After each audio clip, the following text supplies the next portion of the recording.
Simon, a very good morning. Welcome back to Tice Talk. It's been too long. What's going on at Gatwick? Well, yes, I've been running around trying to find out exactly that. And let me tell you what the latest is. Now, Gatwick has been under a lot of pressure, or at least the passengers using it have been this summer. If you look, for example, at EasyJet, this time last week, I was discovering that they had cancelled 1,700 flights over the next couple of months, desperately trying to get their operation back on schedule. Wow. And there have been very, very large numbers of last-minute cancellations, particularly late in the evening. Now, that's all fine in the sense that it's taken some of the pressure off. But this, bear in mind, is the world's busiest single runway airport. So at the very best of times, there's going to be very little slack in the system.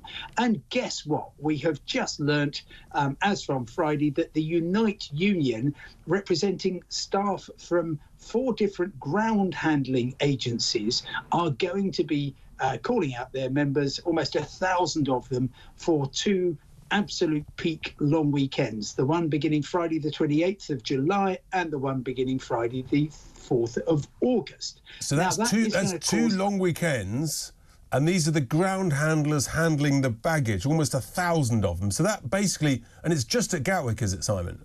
It's purely at Gatwick. We have had some issues involving the Unite Union at Heathrow with security staff, and also at Birmingham and at Edinburgh, Glasgow. But this is going for absolutely the peak airport for holiday getaways at exactly the peak time. Now, handling companies, they do more than just load the bags. They'll be checking in staff. So even if your friendly check-in agent is wearing an airline's uniform, she or he is probably employed by a ground handler.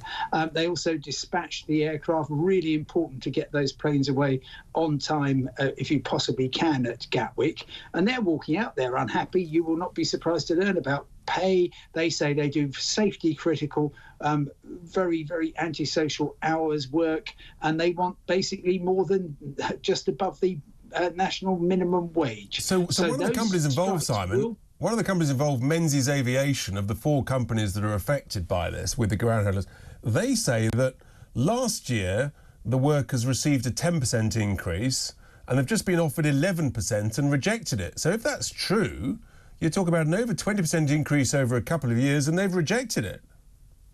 Yes, and look, the union, and all I can do is go on what they are publishing. They say the average wage, most staff working for handling companies gets paid less than £12 per hour. That is actually written down by Unite. Now, I can't say that's a misrepresentation, but the union claims they're very poorly paid. Sharon Graham, the General Secretary, said that these were a pittance and that something had to be done. But very crucially, of course, they are targeting not a wet Wednesday in November, but the absolute peak of the summer peak, because clearly they want to strengthen their hand. I was spent most of Friday down at Gatwick Airport, actually talked to a number of handlers working for different companies, and the basic thing that they told me was, we don't think that the managers in our ground handlers take this seriously, and we've just told them that yes, we do, and we will be walking out. So what does that, I mean, if these strikes go ahead, does that essentially shut Gatwick, or is there some form of temporary solution? Can some of the other workers at Gatwick, can they essentially sort of step into those roles? Or if you just have hand luggage, then you don't need the handler? Are there workarounds, Simon? I'm a great believer in finding solutions. I know, Richard, and we all appreciate your search for solutions. So, OK, bluntly, the handling companies can bring in management. They can bring in possibly some staff from outside, although then you get immediately into issues about security clearance. So that's not very easy. Yes, you can reduce the stress on the operation by saying, for example, and this has happened in fairly extreme circumstances at other airports before, right, hand baggage only, you lot, because that means you immediately get rid of the check-in facility and you get rid of the baggage handling facility. But we're talking about peak weekends for travellers. We're also talking about peak weekends for luggage, because these are families going on holiday with all their clobber. So it's not particularly easy to do. But it's nice and warm. We're told there's a heat wave. It's nice and warm, so you don't need as much clothes. So just have a smaller suitcase, Simon.